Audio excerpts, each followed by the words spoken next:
MBN 종합뉴스 오늘 주요 뉴스입니다. 서울 아침 최저기온이 닷새째 영하 10도 밑으로 떨어지는 등 오늘도 전국이 꽁꽁 얼어붙었습니다. 맹위를 떨치는 이번 한파는 13일부터 평년 기온을 회복하겠습니다. 북극발 한파는 우리나라뿐 아니라 북반구의 다른 여러 나라도 꽁꽁 얼어붙게 하고 있습니다. 대만에서는 기습 한파로 126명이 사망했고 스페인도 50년 만에 기록적인 폭설로 사고가 잇따랐습니다. 정부가 소상공인을 위한 3차 재난지원금 최대 300만 원을 이르면 내일 저녁부터 지급합니다. 홍남기 부총리는 4차 재난지원금을 전 국민에게 지급하자는 주장에 대해서는 논의하기에 아직 이르다고 선을 그었습니다. 북한이 5년 만에 노동당 규약을 개정해 국방력을 강화하는 내용을 명시해 군사적 긴장감이 높아질 것으로 보입니다. 김정은 위원장의 여동생인 김여정 부부장이 승격될지도 관심이 쏠리고 있습니다. 코로나19 신규 확진자가 나흘째 600명대를 보인 가운데 검사 건수 대비 확진자는 2배 가까이 증가해 방역당국이 긴장의 끈을 놓지 못하고 있습니다. 헬스장 단체 회원들이 전면적 영업 허용을 요구하는 촛불 시위를 벌인 가운데 부산에서는 내일부터 실내 체육시설 영업이 밤 9시까지 허용됩니다. 고병원성 조류 인플루엔자 AI 감염 사태가 장기화하면서 3년 만에 계란 한 판 가격이 6,000원을 넘어섰습니다. 오늘도 경남 거창 오리 농장에서 의심 사례가 발생해 경남 지역에 일시 이동 중지 명령이 내려졌습니다. 여러분 안녕하십니까? MBN 종합뉴스입니다. 일요일은 오늘도 전국에 북극발 한파가 맹위를 떨쳤습니다. 네, 서울이 영하 12도, 평창이 영하 24도 등 전국이 닷새째 꽁꽁 얼어붙었죠. 네, 네. 한강은 지금 보시는 것처럼 거대한 지금 빙상장을 방불케 하고 있고요. 그렇습니다. 수도권 동파 사고도 잇따랐는데요. 김정민 기자가 보도합니다. 매서운 한파에 한강이 빙판으로 변했습니다. 얼지 않은 부분을 찾기 어려울 정도로 하얀 얼음이 끝도 없이 펼쳐집니다. 깨진 조각들은 다시 얼어붙어 거대한 얼음 덩어리가 됐고 두껍게 얼어버린 강이 신기한지 올라가 보는 시민들의 모습도 눈에 띕니다. 아침 최저기온은 강원도 평창이 영하 24.7도까지 떨어졌고 파주 영하 19.8도, 제천 영하 19.2도, 서울 영하 12.8도를 기록했습니다. 코로나19 임시 선별검사소는 혹한의 운영 시간까지 단축했습니다. 평소 사람들이 몰리던 이곳 서울역 광장 임시선별검사소도 연일 이어지는 강추위 속에 지금은 이렇게 다소 한산한 모습을 보이고 있습니다. 쇼핑을 하거나 산책을 위해 나선 시민들도 두꺼운 외투와 장갑으로 중무장했습니다. 코로나 때문에 집에 계시는 분들이 많이 답답하고 이래가지고 오늘 홍대에 사람이 참 많이 나왔는 것 같습니다. 지난 7일 57년 만에 한파 경보가 내려졌던 광주와 전남 지역엔 특보가 해제됐고 답답했던 시민들도 모처럼 바깥 나들이에 나섰습니다. 오늘 좀 날씨가 풀려서 그나마 애들하고 밖에 나올 수 있어가지고 그렇게 나오게 된 거고요. 애들도 이제 코로나로 인해서 집안에만 그렇게 있다가 밖에 나오니까 너무 재밌어라 하고. 중앙재난안전대책본부는 지난 6일부터 이어진 한파에 전국에서 5천 건 이상의 동파 사고가 접수됐다고 밝혔습니다. 정부는 한파에 대비해 발령한 비상 2단계를 여전히 유지하고 있고 전국의 공무원 2만 6천여 명이 비상근무를 하고 있습니다. MBN 뉴스 김종민입니다. 전에는 사만사온이라는 게 있었는데 이제는 서울 시베리아, 서베리아 날씨입니다. 지난 수요일 날 내린 눈으로 퇴근길 서울 교통지역으로 변했었는데요. 오늘 밤 서울에 또 눈 소식 예고돼 있습니다. 내일 월요일 출근길 걱정되고요. 또 이번 한파는 언제 풀릴지 서울 시내 나가는 현장 기자 연결하겠습니다. 권영문 기자. 네, 서울 강남구 도산대로에 나와 있습니다. 오늘 밤에 눈 예고가 있는데 아직 눈은 안 내리는군요. 네, 말씀하신 것처럼 오늘 서울 저녁에 눈이 내린다는 예보가 있었는데요. 제가 나와 있는 이곳은 보시는 것처럼 현재 눈이 내리진 않는 상황입니다. 자정까지 서울 등 수도권에 눈발이 날리는데 그칠 것으로 보이고요. 일부 지역에서만 1에서 3cm의 눈이 쌓일 전망입니다. 이곳 도산대로는 지난 6일이었죠. 기습 폭설에 왕복 8차선 도로가 거대한 주차장으로 변한 바 있었는데요. 지금은 원활한 차량 흐름을 보이고 있습니다. 그렇지만 서울시는 만일을 대비해 오전 11시부터 제설 대책 1단계를 발령했습니다. 비상근무 체제에 들어가 24시간 상황실도 가동 중인데요. 폭설 늦장 대처 비난에 사과까지 한 바 있는 만큼 사전에 제설 장비를 배치하는 등 대비에 전력을 기울이는 모습입니다. 네, 눈만큼 걱정되는 게 또 추위인데 이번 북극발 한파 언제쯤 풀린답니까? 네, 일단 이번 주 초까지는 한파가 이어질 것으로 보입니다. 이번 한파는 이 북극에서 내려오는 찬 공기를 잡아주는 이 제트 기류가 지구 온난화 현상으로 느슨해지면서 한기를 막아주지 못한 게 원인인데요. 이 때문에 우리나라뿐만 아니라 북반구 등 세계 곳곳에 한파가 몰아친 겁니다. 현재 수도권과 강원, 충청, 전북, 경북, 대전에 한파특보가 발효된 상태인데요. 우리나라 북동쪽의 저기압이 점차 동쪽으로 빠져나가면서 오는 13일부터는 평년 기온을 회복해 점차 추위가 풀릴 것으로 보입니다. 기상청의 전망 직접 들어보시겠습니다. 13일부터는 평년 기온을 회복하겠지만 서울 기준으로 아침 최저 기온은 영하 6도에서 8도에 머물겠고 당분간 추위는 이어질 것으로 보고 있습니다. 들으신 것처럼 모레까진 강추위가 계속될 전망이니 건강관리에 유의하시면서 야외 활동은 가급적 자제하시는 게 좋겠습니다. 지금까지 강남 도산대로에서 MBN 뉴스 권용보입니다. 북극발 한파는 우리나라뿐만 아니라 북반구의 다른 나라까지 꽁꽁 얼어붙게 하고 있습니다. 스페인은 관측사상 가장 낮은 영하 34도까지 떨어졌다고 하고요. 대만은 기습 한파로 무려 126명이 사망을 했습니다. 국제부 정설민 기자와 자세한 얘기 나눠보도록 하겠습니다. 정설민 기자, 스페인이 40년 만에 한파가 들이닥쳤다는데 스페인은 유럽에서 그래도 따뜻한 나라 축에 드는 나라 아닙니까? 네, 스페인은 유럽에서 따뜻한 나라 가운데 하나입니다. 바로 이베리아 반도에 위치해 있기 때문입니다. 지난 6일 기온이 영하 34도까지 떨어지면서 관측사상 가장 낮은 온도를 기록했습니다. 네. 예, 폭설도 쏟아졌는데요. 하루에 무려 50cm의 눈이 내리기로 했습니다. 와, 눈 많이 왔네요. 예, 수도인 마드리드에는 스키를 타고 거리를 이동하는 시민까지 등장했습니다. 예. Pues hay que aprovechar hoy que se puede, no todos los días se puede bajar la puerta de Alcalá. 하지만 차량이 눈 속에 갇히는가 하면 노숙자가 저체온증으로 숨지면서 최소 4명이 목숨을 잃었습니다. 아, 그렇군요. 그리고 아열대 기후인 대만에도 지금 북극 한파가 덮쳤다는 거 아닙니까? 네, 대만은 겨울이 돼도 영상 10도 밑으로는 잘 떨어지지 않습니다. 그래서 겨울철에 눈 구경하러 우리나라에 대만 관광객이 자주 오기도 합니다. 네. 그런데 이번에는 영상 6도의 한파가 들이닥쳤고 모처럼 눈이 내리면서 상의를 탈의한 채 자전거를 타는 남성도 등장했습니다. 예. 예, 대만에서는 갑작스러운 한파로 이틀 동안 무려 126명이 숨졌는데요. 대부분 심혈관 질환을 앓고 있던 노인입니다. 네, 영상 6도지만 아마 아열대 기후라 체감 온도는 그보다 훨씬 낮았을 것 같습니다. 네, 한 대만의 방송사 기자는 핫팩을 사용하고 목도리를 두르라고 보도하기도 했습니다. Correct way to activate the heat is to take the pouch and shake it 3 to 5 times. 이번 추위가 얼마나 이례적인 것인지 알 수 있는 대목입니다. 네, 그렇군요. 대만 기자들이 핫팩 사용법까지 알려주고 있습니다. 자, 그리고 중국에서는 바다까지 꽁꽁 얼어붙었다면서요? 네, 중국 보하이 바다를 한번 보시겠습니다. 보하이면은 이제 발해만. 네, 맞습니다. 바다가 꽁꽁 얼어 커다란 얼음이 둥둥 떠다니고 커다란 배가 힘들게 얼음 사이를 지나가는 모습입니다. 네, 중국 베이징도 북극 한파가 닥치면서 체감 온도가 영하 43도까지 떨어지기도 했습니다. 하지만 판다들은 눈을 맞으며 대나무를 먹는 듯 여유로운 모습을 보이기도 했습니다. 네, 좀 판다가 제일 행복해 보입니다. 그리고 러시아에서는 또 스키장에서 눈사태가 일어났다면서요? 네, 러시아에서 가장 북동쪽에 있는 도시 중 하나인 노릴스크인데요. 그곳에서 눈사태가 발생했습니다. 눈이 스키장을 덮치면서 건물 4채가 매몰됐습니다. 네. 이 사고로 18개월 된 아이와 부모가 숨진 채 발견됐다고 합니다. 북극 한파가 하여튼 북반구 전체를 지금 큰 피해를 입히고 있는 것 같습니다. 근데 이 한파 때문에 안 그래도 힘들어하는 의료진들이 더 고생하고 있다면서요? 네, 우리나라를 비롯해 의료진들은 지금 코로나 때문에 과로에 시달리고 있죠.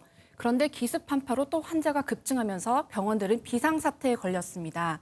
눈길을 헤치고 출근한 스페인 마드리드의 한 간호사의 말을 들어보시겠습니다. Y luego aquí en la zona del hospital sí hay camino ya hecho. Sí, llego por los pelos, pero llego. 네, 올겨울 코로나의 한파까지 겹치면서 전 세계는 이중고를 겪고 있는 모습입니다. 네, 북극발 한파가 이제 14일부터 좀 풀린다고 하는 거 아닙니까? 네.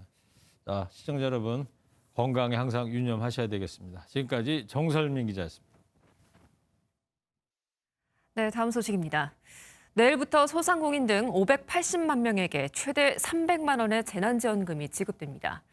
오전 8시에 신청하시면 저녁에 바로 받을 수가 있는데 사업자 등록번호 끝자리를 기준으로 월요일은 홀수, 화요일은 짝수, 수요일은 모든 분들이 신청 가능하니까 참고를 하셔야겠습니다. 이번 지원금이 피해에 비해서는 적은 돈이라고 하지만 이마저도 받지 못하는 사람들이 있습니다. 오재희 기자가 현장에 나가서 이야기를 직접 들어봤습니다. 볼링장을 운영 중인 안형준 씨는 코로나19로 정부 지침에 따라 문을 닫고 있습니다. 정부는 피해 업종에 재난지원금을 지급하지만 안 씨에겐 그림의 떡입니다.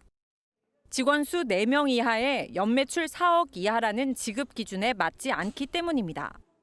복구할 만한 금액은 아니지만 그래도 이제 저희만 소외됐다는 그런 기분이 들어서 안 그래도 경제적으로 힘든데 심정적으로 더 힘들어지는 그런 부분인 것 같습니다. 또 다른 볼링장도 마찬가지입니다. 볼링장 규모상 임대료와 인건비 등 매달 고정 지출이 8천만 원이라 매출이 있어도 고스란히 뒤로 새버립니다. 저희는 1년에 고정적으로 나가는 돈이 8, 9억이에요. 4억이라 그러면 우리는 망해요. 문 닫아야 돼요. 영업은 금지됐지만 지원 대상에서 제외된 곳은 또 있습니다. 일부 학원과 롤러스케이트장, 수영교실 등은 직원이 5명이 넘는 탓에 정부 지침을 따르고도 재난지원금을 못 받습니다. 아르바이트생 포함해서 인원이 9명이라 지원을 못 받는 걸로 해서 지원이 못 받았거든요. 이번에도 당연히 못 받는 걸로 알고 있어요. 정부는 한정된 재원으로 신속한 지원을 하려다 보니 정확한 피해 규모 파악이 어렵다는 입장입니다. 매출이 늘어난지 언지를 일일이 확인하고 드렸을 때는 너무 집행경로가 복잡해서. 하지만 코로나 장기화로 양극화가 커지고 있는 만큼 앞으로는 지원 방안을 정교하게 다듬을 필요가 있어 보입니다. MBN 뉴스 오지혜입니다. 3차 재난지원금이 선별적으로 지급되다 보니까 여당에서는 전 국민에게 한 차례 더 줘야 한다는 4차 재난지원금 논의가 나오고 있습니다. 정부가 난색을 표하고 있는데 야권도 선거용이라며 비판하고 있습니다. 백길종 기자입니다. 이낙연 더불어민주당 대표가 SNS를 통해 다시 한번 4차 재난지원금 필요성을 언급했습니다. 3차 재난지원금이 충분하지 않을 것이라며 신속하고 유연하게 추가 지원 방안을 준비하겠다고 밝힌 겁니다. 이재명 경기지사처럼 전 국민 보편 지급 방식을 언급하지는 않았지만 3차 재난지원금 지급 이후를 미리 대비해야 한다는 뜻을 분명히 한 것으로 풀이됩니다. 하지만 국가재정을 담당하는 정부는 난색을 표했습니다. 얼마 전 정세균 총리가 이재명 지사와 설전을 벌인 데 이어 이번에는 홍남기 경제부총리가 4차 재난지원금 논의는 시기적으로 이르다고 반박했습니다. 홍 부총리는 피해를 입은 계층을 집중 보호하는 게 효과를 극대화할 수 있다며 여권의 전 국민 지급 주장에도 선을 그었습니다. 야권은 정부의 신중론에 지지를 표하며 여권을 향한 비판을 이어가고 있습니다. 유승민 전 국민의힘 의원이 이 지사의 보편 지급 주장을 국민을 우습게 하는 조삼모사라고 비판한 데 이어 원희룡 제주지사도 형식적 평등을 주장하며 모두의 표를 얻으려는 의도는 무책임하다고 지적했습니다. 어떤 재원과 설계로 국민에게 지원금이 지급될지 책임 있는 설명 하나 없이 3차도 시작하기 전에 4차를 꺼내는 사람들이 집권 여당입니다. 백신 보급 전까지 전 국민 재난지원금 지급을 구상하는 여당과 이를 선거용 포퓰리즘이라 비판하는 야당의 마찰이 당분간 이어질 것으로 보입니다. MBN 뉴스 백길종입니다.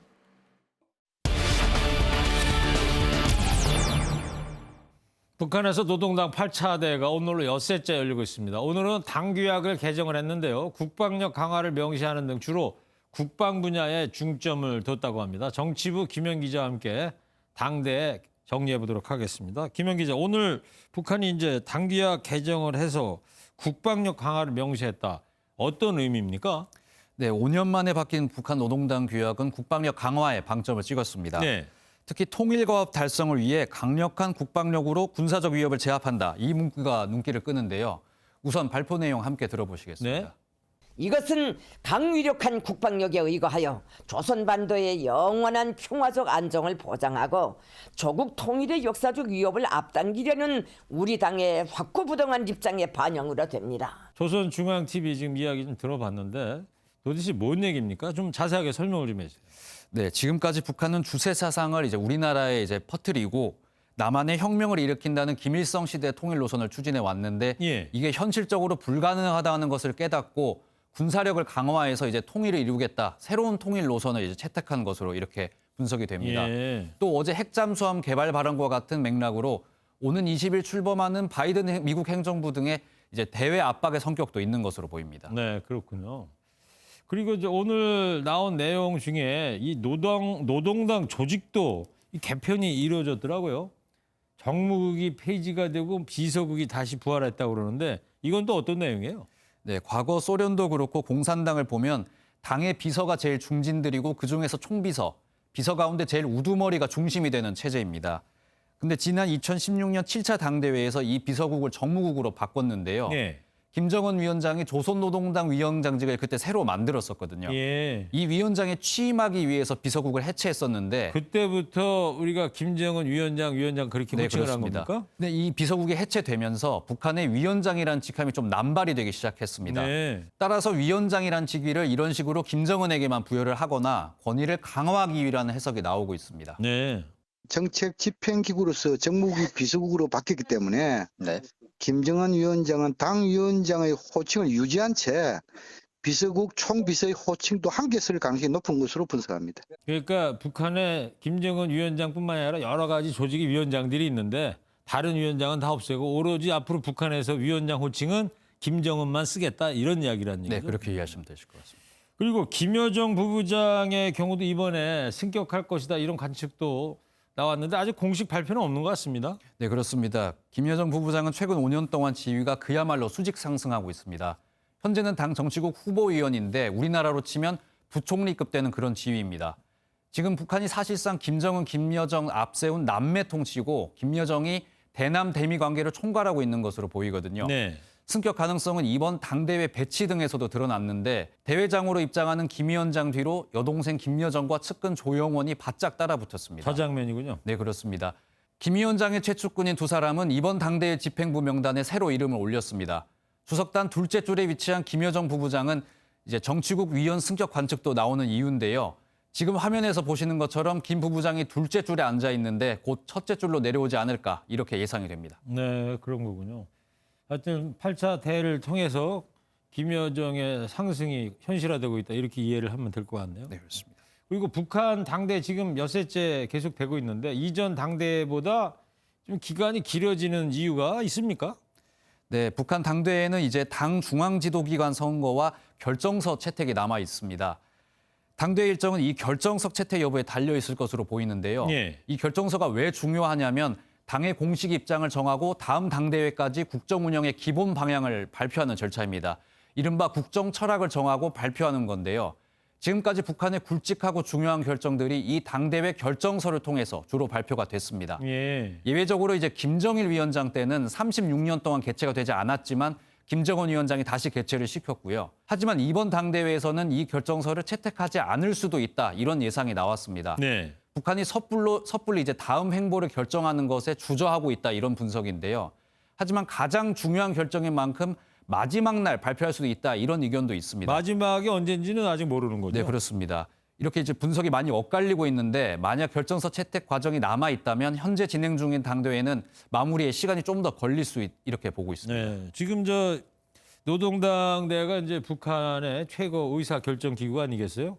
그리고 이번에 이제 5년에 한 번씩 정기적으로 열겠다 이런 결정도 났다면서요? 네, 그렇습니다. 알겠습니다. 김현 기자였습니다. 네, 코로나19 관련 소식입니다.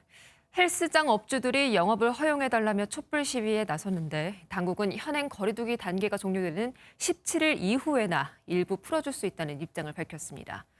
그리고 신규 확진자는 나흘 연속 600명대를 기록했지만 확산 요인은 여전한 상황입니다. 강재묵 기자입니다. 영하 10도의 강추위 속에 헬스장 관련 협회 회원들이 더불어민주당사 앞에 335 모여 촛불을 들었습니다. 피를 토하는 심정으로 단 1%의 형평성도 고려하지 않은 채 통제와 강압으로 일관한 정부의 몰지각한 핀셋 방역 행태를 비판했습니다. 이날 집회에서는 실내 체육 시설에 대한 정부의 실효성 있는 정책 마련을 강하게 촉구했습니다. 방역 당국은 이들 실내 체육 시설이 감염 우려가 높은 업종이라며 17일 이후에나 영업 제한을 풀 수 있다는 입장입니다. 민생 경제의 어려움이나 이런 고충들을 생각할 때 17일 이후 집합 금지를 더 이상 유지하는 것 자체가 쉽지 않다고 저희도 공감은 하고 있지만 방역적으로는 사실 여러 고민이 함께 공존하는 것도 사실입니다. 하지만 부산시는 내일부터 밤 9시까지 실내 체육 시설의 운영을 허용하는 등 지방자치단체별로 완화 움직임도 나타나고 있습니다. 한편 코로나19 신규 확진자는 665명으로 나흘째 600명대를 기록했습니다.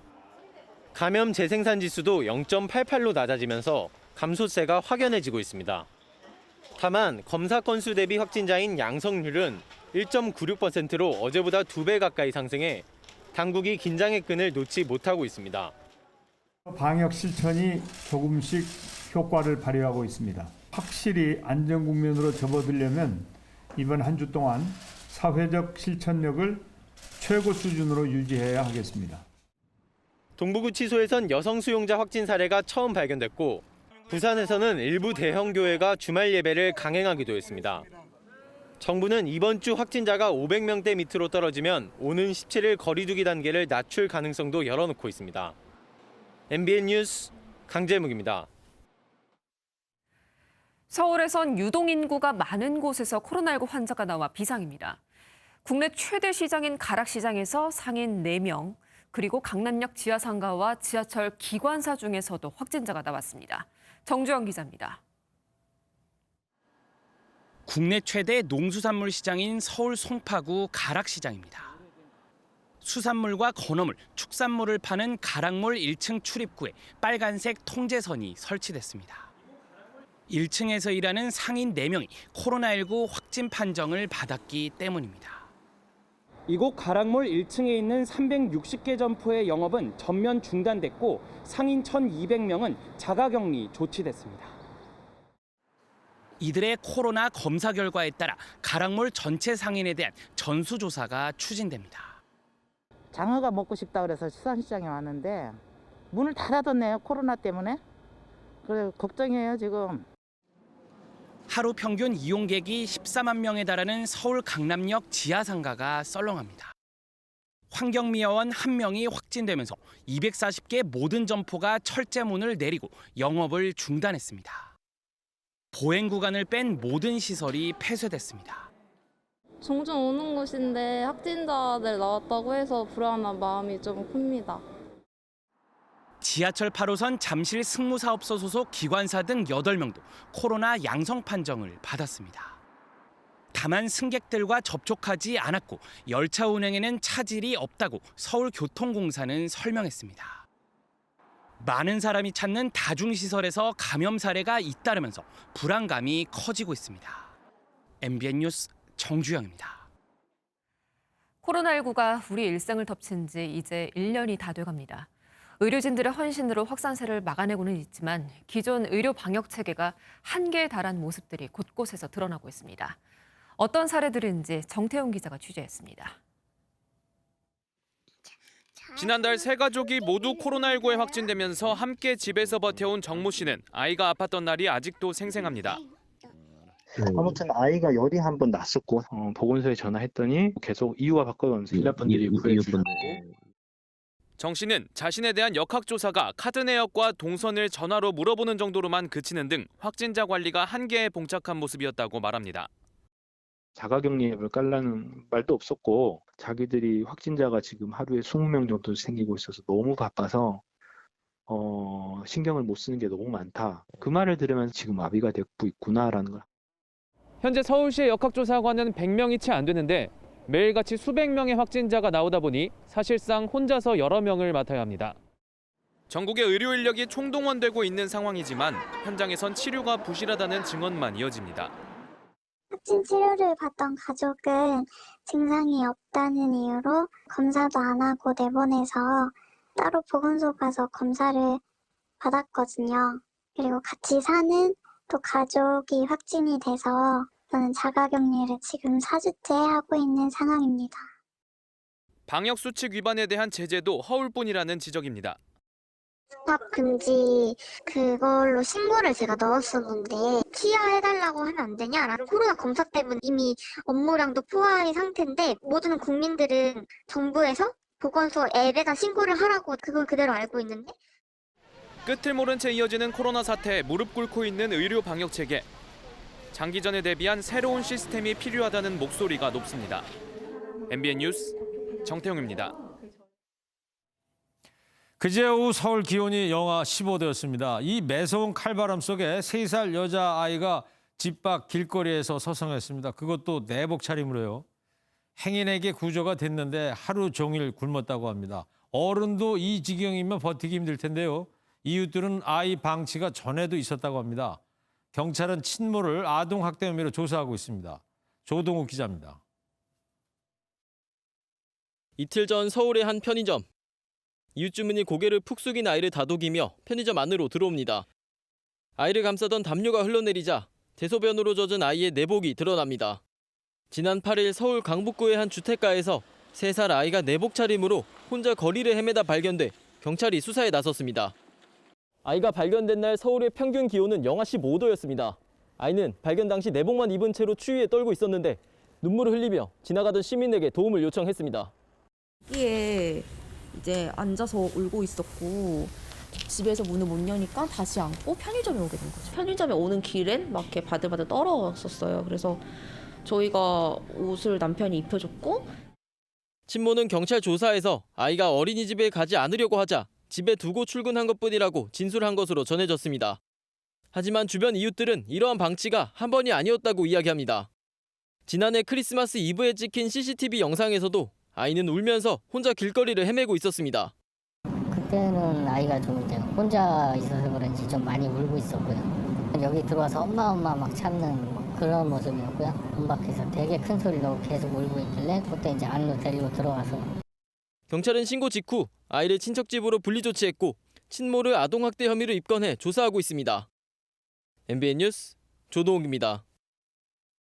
고병원성 조류 인플루엔자 AI 발생 농장이 계속 늘면서 오리고기와 달걀 가격이 오르고 있습니다. 달걀 30개, 그러니까 한 판 가격이 6,000원을 넘었는데 이 오름세는 당분간 이어질 것으로 보입니다. 김도영 기자입니다.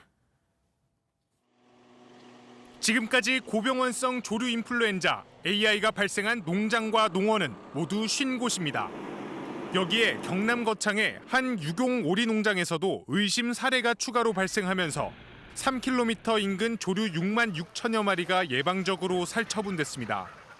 살처분한 오리와 닭은 1,500만 마리를 넘어섰습니다.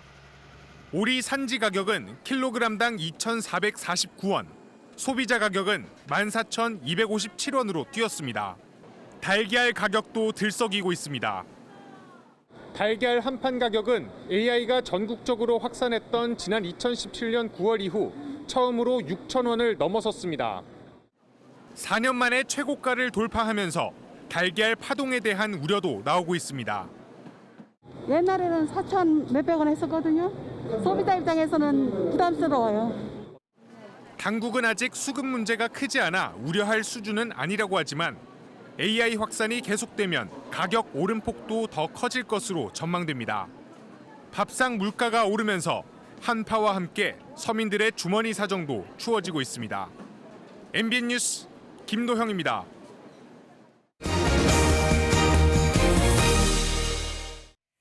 지지자들의 의회 난입을 선동한 트럼프 대통령, 트위터 계정 사용이 영구적으로 정지됐죠? 네. 트위터가 정지되니까 지지자들이 우파 SNS 앱으로 대거 해쳐 모여 하고 있다고 하지 않습니까? 이름이 뭐였죠? 팔러라고 하는 앱이라고 합니다. 네.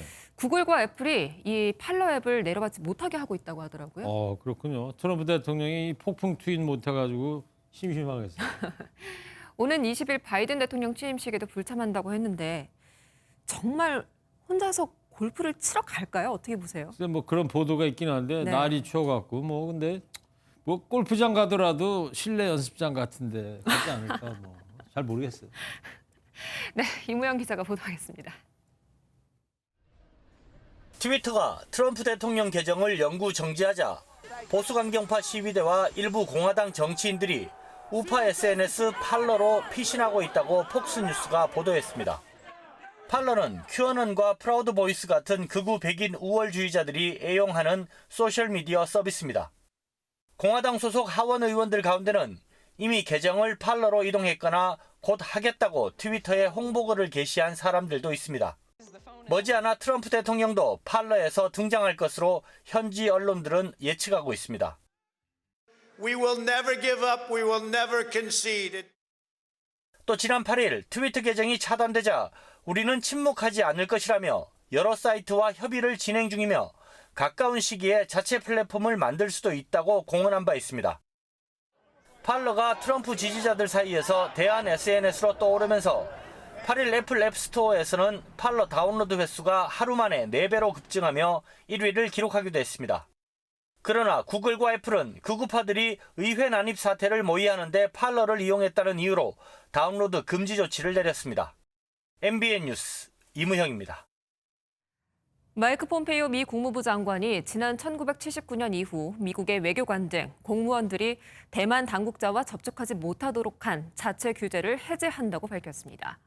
이는 중국이 강력하게 요구해온 하나의 중국 원칙에 정면으로 배치하는 조치여서 중국의 큰 반발이 예상됩니다. 네, 다음에는 오늘 많은 분들께서 관심 있게 본 판결 기사입니다. 초등학교 100m 떨어진 곳에 만화방이 있습니다. 교육청은 유해시설로 보고서 문을 닫으라고 요구를 했는데 만화방 주인은 그럴 수 없다며 소송전이 벌어졌습니다.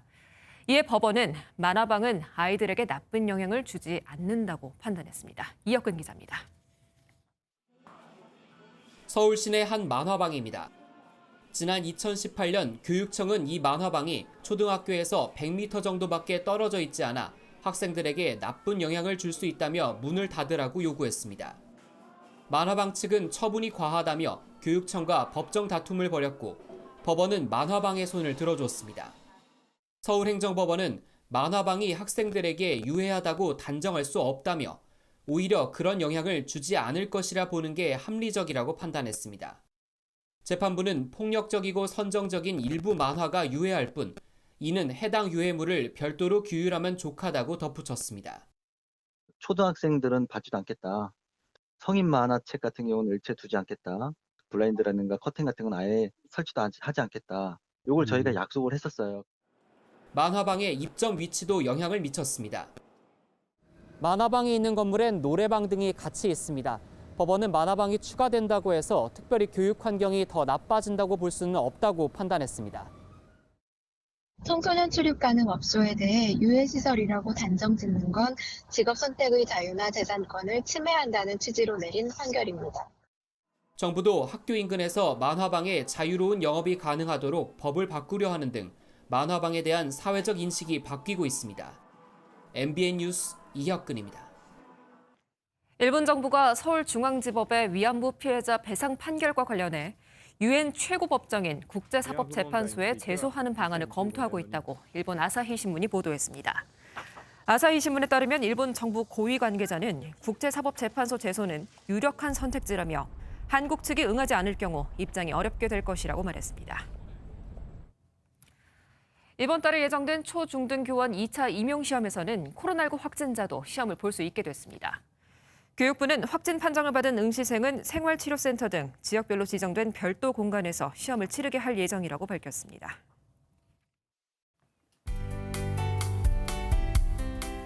휴일인 오늘도 아침에는 영하 15도 안팎까지 내려가며 강추위가 이어졌습니다. 그래도 낮에는 기온이 꽤 올라서 추위가 조금씩 누그러지는 모양새인데요. 덕분에 한파특보도 어느 정도 완화됐습니다. 그래도 아직 전남과 경남을 제외한 전국에 한파특보가 발효 중이고요.